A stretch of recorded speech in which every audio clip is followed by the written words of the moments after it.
So, hello everybody on Lyfe Simply. This is Jackie. I'm a hypnotherapist, I'm a regression therapist, and today we have with us Chilaba. Chilaba is bachelor's in psychology, she has a master's in applied psychology, and she gives career counseling and coaching to kids and adults in Dubai. She's been in Dubai for around 2.5 years, right, Chilaba? Yes, that's right. Wonderful. So welcome on board. We have Chilaba here with us. And today what we are Thank going to you. discuss is about this transition period that we are in. So we are in a period right now, currently what we are facing is just as we're getting out of this lockdown phase where we have been in our house for a very, very long time. Now we have slowly started to go out to work, even to go out to do our chores and so on and so forth. But we're slowly moving from just absolutely being constricted in one place, now opening up and being able to go out. But even so, when we are doing this, we are actually facing a lot of issues on our day-to-day basis. And actually, I wouldn't like to call it issues, but the transition itself is not being very smooth. So today we are going to discuss on what are the difficulties that we are facing on our day-to-day basis as we transit from being at home to going out, and how do we handle with that. So if there is stress with that, if there's an anxiety with it, and what are the kind of situations that we are facing on our day-to-day basis currently, and how do we deal with it. And Shilava is going to take us through on what it is that we're dealing with. So Shilava, in your experience, what is it currently right now, that the kids and even the adults, what is it that they are facing, the most in this period? Thank you, Jackie, and hello to everybody watching. So I think we can all agree it's been a very tough beginning of the year 2020 for everybody. And we're all experiencing very strong emotions, very strong reactions to the situation. People are feeling fear, they're feeling, let me not say people because it's all of us. We're all in it together. We're feeling fear, a sense of losing control, and a strong sense of uncertainty as well, because things keep on changing. We don't know how well the situation will pan out, or we don't know what the new normal is going to look like. And we are hoping that things will get better. And because of everything that we're going through, we are experiencing a lot of people have come to me and told me they're experiencing anxiety now. And some people have even developed social anxiety who did not have social anxiety before the pandemic. So it's now become very important for us to find ways of coping, because we don't know how long this will go on the way it is.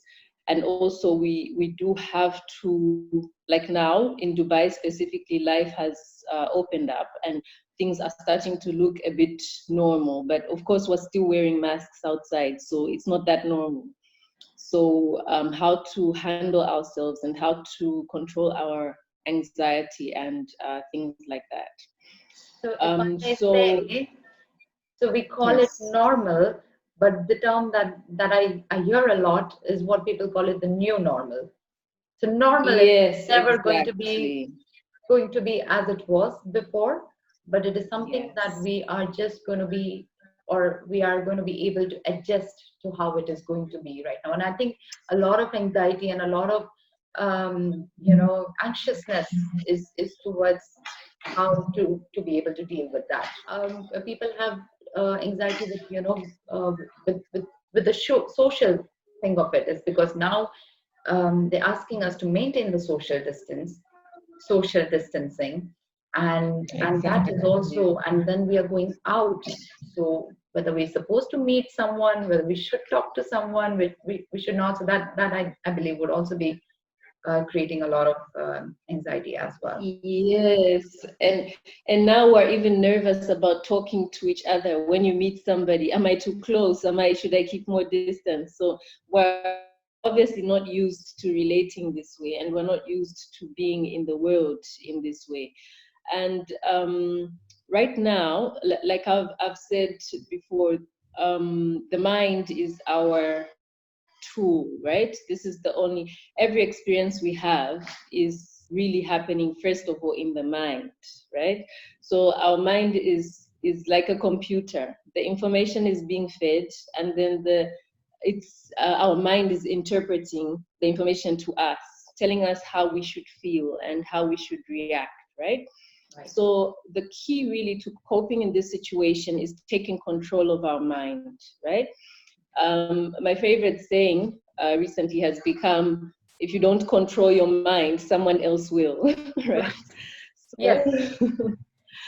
basically, whether you decide to not control your mind or not or control it, it will be controlled. So I believe all of us would rather do the controlling than have the controlling done for us, right? Right.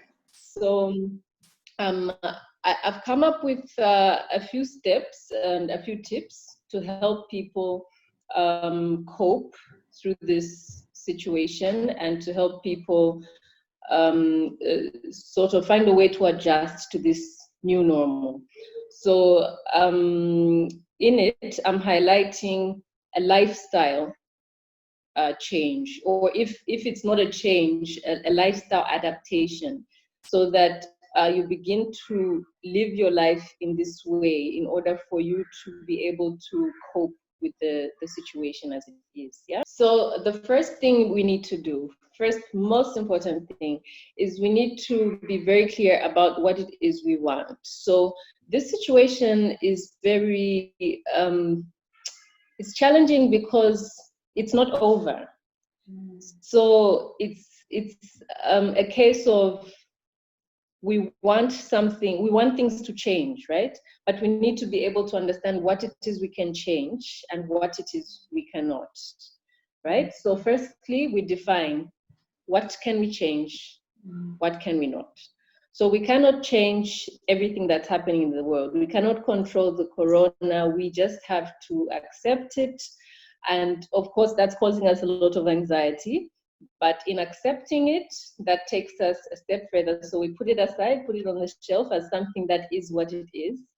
And then secondly, we define what it is now that we want, right? So if you're dealing with, for example, strong anxiety, for some people, it's actually become debilitating. People don't want to leave home at all. They'd rather just stay inside. So if you're dealing with anxiety, what is it that you do want out of this situation, right? Obviously, it could be something like, I want to feel calm and peaceful, right? So we shouldn't say, I don't want to feel anxious. We should tell ourselves, I want to feel calm and peaceful. So by doing this, we're reframing the problem. Instead of focusing on the problem, we're reframing it to focus on the solution. And once we begin to look at the solution, our mind automatically begins to attract those things that will help in finding the solution. Wonderful.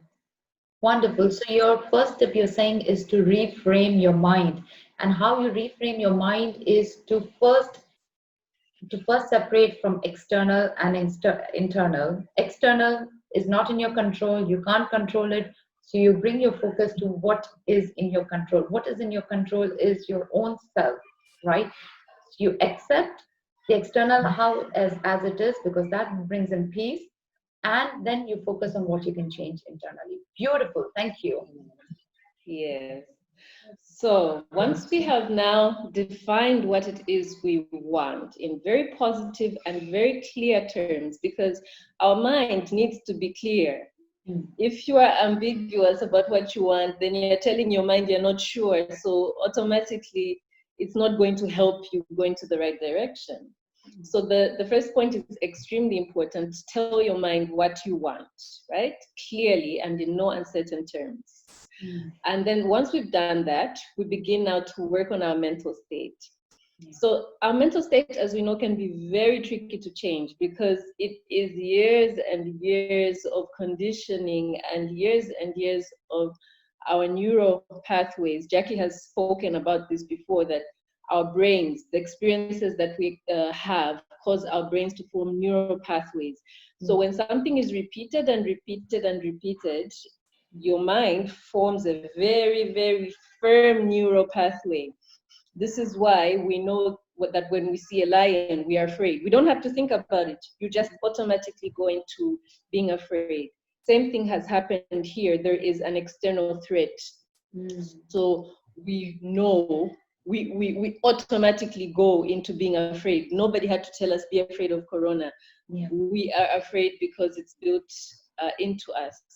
And so what we need to do now is to change our mental state, and we do this by shifting the focus from the anxiety. Again, it's all about shifting, yeah? So we need to shift into a positive mind state. Now, there's a very, very useful technique to do this. Jackie, of course, has so many exceptional techniques that help with this, because the mind cannot be programmed one time or in one day, right? We have to do something over and over. Like we've said, it takes time to form those neural pathways. So what we want to do is to form new neural pathways that work in our favor. So we're going to use the very thing that caused the problem, which is the brain's tendency to form these neural pathways. We're going to use that in order to find a solution to our issue. So one technique that you could use is an anchoring process. This means that you want to associate a positive state of mind to a physical aspect. So for example, you can choose that every time you want to feel safe. If in the case of anxiety, you define that you want to feel safe. You can say, I'll do this, and then I will feel safe. Now, how do you connect this with feeling safe, right? So there's a very good procedure that you can follow. So first of all, I'd like everybody to choose what it is they would like to be their anchor. Now, if you feel anxious, or I keep talking about anxiety because I feel that all of us are feeling it, yeah? Yes, Anxiety I agree with and that, fear. Chilaba. Yes. Yes. Okay. So I'm going to talk specifically about anxiety. Okay. So if our want is that we want to feel safe, right? Yeah.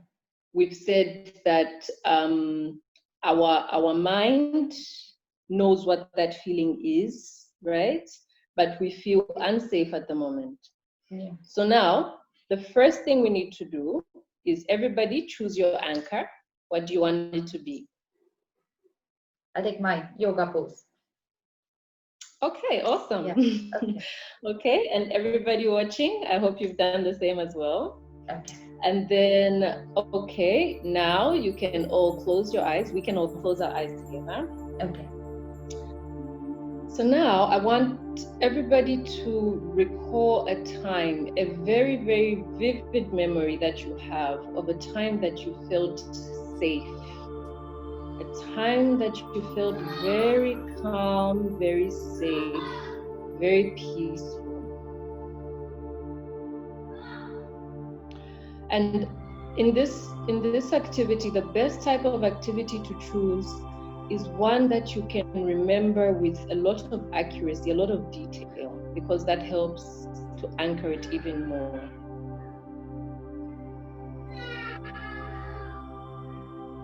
So I want you to remember what was happening at the time, how you were feeling, those feelings of safety and of calm. What was around you? Who was around? Who was there? If you can see their face, look at their face. Try to remember all the details.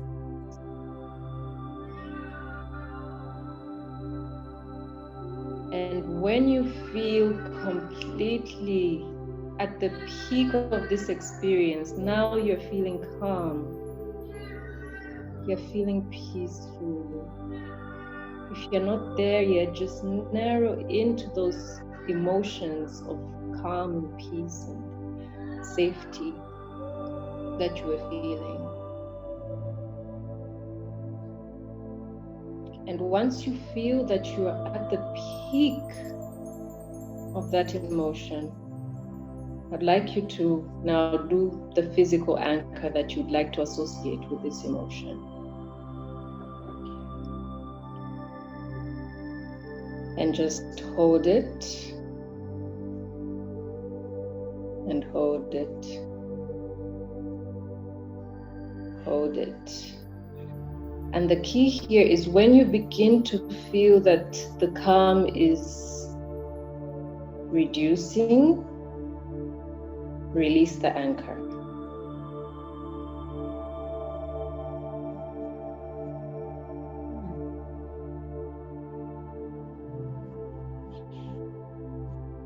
Okay? You can open your eyes and then you can do this just to shake it off, right?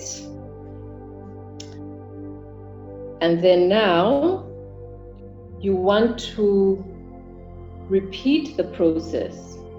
So the important thing about this, like we've said, it can't happen just now. Now I felt calm. I don't know how you felt, Jackie. I felt amazing. You know, in Dubai, we have this opportunity to be at the beach, right? We have an access to the beach, and that somehow just makes me very, very calm. So I was being able to imagine myself, you know, feel the sand and feel the warm sun and all of it. So it was really, really beautiful. Thank you.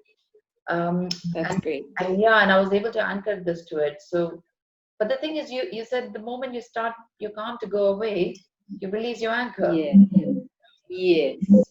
Because what we're doing is associating your anchor with the peak positive emotion that we want. Right. Once it starts to go down, you don't want to associate with it going down. Yes, So that's you right. want to catch it at its peak when you are in the zone, feeling very, very good. Right, right. Wonderful. Yeah. And then the important thing now is, like, remember we've said that it doesn't happen once. You have to keep repeating and repeating for those neural pathways to really form. Mm. So we need to repeat this at a time about 6 to 7 times Mm. when you are alone in a peaceful, quiet place. Now, the benefit of this, so you can do it as much as you want. It's recommended to do it. You can do it once every day for about 28 days. Yeah, for Okay. it to really form those pathways, and then the most important thing, like we've said, the most important points is associating the physical with the peak Mm. emotion that you Yeah. desire to have. Okay. And so it's said that it takes about 28 days for a new neural pathway to be formed. So that's what you're targeting. So in time, you will find that you won't need to get into the state and do this. All Mm. you need to do is when you find yourself feeling extremely anxious, in order for you to calm down, when you just do this or whatever you've chosen as your anchor, your body immediately feels that calm because you have anchored it. Amazing, beautiful. Thank you very much. Yes, and I believe this is the reason why we call it neuroplasticity, right? So we are being able. We all we need to do is change the pathways of what it is used to, that is stress and anxiety, to shift it to being in a state of calm, and everything comes with a practice. So we need to practice it. Yeah, Perfect. Thank you. yeah, Lovely. yes. So having done that, now another lifestyle change that you could make to help solidify this process is your brain at the moment is feeling helpless, and for some people even just feeling like worthless and hopeless, and like, what is the world for? What is life for? People are asking themselves these questions. What's happening to our world, you know? So it's important to convince your brain again that no, actually, you are very valuable and you're very useful. So an important thing to do is to find ways to help people as much as possible. Okay. So whether be it volunteering in an activity, or it's doing a good deed for a stranger, but basically helping tells your brain that actually you are worthy and that there's goodness in the world. So you want to bring like a stream of that positivity to just be flowing. Yeah. And you sticking to yourself is tempting, isolating, which that's what's happening at the moment. So we're not being in touch with people, but there's still ways to be kind and to be helpful. Yeah. So you look for those. Wonderful. So you what you're trying to say is that what you do is that what you start to believe and you start to feel for yourself. So when you act out your kindness is when you're being able to be kind on yourself as well. And you could be doing, Yes, you could be taking all your necessary precautions that you are supposed to do and still be doing it, right? You don't need to yes, be in solitude. Lovely. Yes. Okay. Wonderful. yes, Be exactly, kind, exactly. feel kind, love and feel loved. Yes. Yes, and then you feel good, and everybody, whenever you do something nice, I don't know about you, Jackie, but I feel so good. It's so immediate, the gratification, yeah. Yes. Seeing someone else happy Yeah. is very fulfilling. Yes, absolutely. As I think they say there's a natural supply of serotonin or dopamine, one of the happiness Yes, hormones that just makes you feel really good. So even when yes, when when people have started to go out or have started their work, and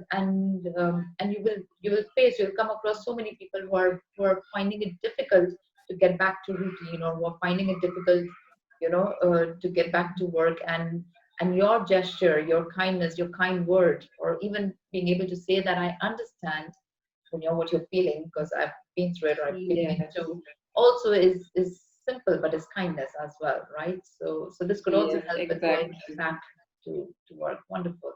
Thank That's right. Yes. And then the other thing that I want to talk about is, we said that we cannot control our environment, right? you. Yeah. But there are layers to this, okay? So there are things even in our environment out of our control, they're external and they're out of our control. But within our environment, there are things that we can control.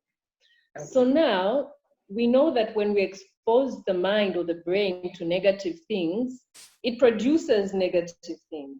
So if when the corona virus began, like me, I don't know why I did this, but I began watching all these movies about viruses and those contagion and all these. So I'm feeding my mind fear, and it's only going to produce more fear. So now, instead of feeding our minds fear, let's not watch all those movies about viruses. Let's watch positive things. Let's associate with positive people. It's very tempting in this situation to be with people who are complaining like you, because it's nice, you feel understood and whatnot. But it's okay to say I understand, like Jackie said, but then we don't want to pull ourselves into negativity and into being low. Yeah. So the more time we spend complaining and wallowing in our problems and feeling bad, we are going to produce that. We're going to produce feeling bad and feeling sad, and our anchor will have a hard time performing because to be working overtime as well. So it's just to help all these things work synergistically together. Feed your mind positivity, hang out with positive people, people who light you up, people who can laugh in the midst of all of this, and just raise your spirits, and do that as much as you can. And please, people, stay away from the horror movies and all that. Yes. So As we say, the media feeds on it. The media feeds on your horror. The media feeds on your fear, and so then just don't give it. So stay away from all the news. Stop seeing how many cases are being identified every single day. Stop that's a seeing big one. yes, on what's happening to people who've been identified, and so on and so forth. and shift your focus to what makes you happy, how you like spending your time, and what it is that brings happiness in your home zone, right? That brings about Yeah. positivity. Okay, Yes. wonderful. Thank you. Yes. And from me, Jackie, that's all. And I hope everybody watching can benefit from, if not everything, something out of this. Understood very well how we go about this transition, and yes, all the best to everybody who's now getting out over there. I hope this helps. And thank you very much, Lava, for taking our time and spending over here. Thank you for giving us this talk as well. And see It you. has been a pleasure. Thank you very much. Thank you, and see you. Bye bye.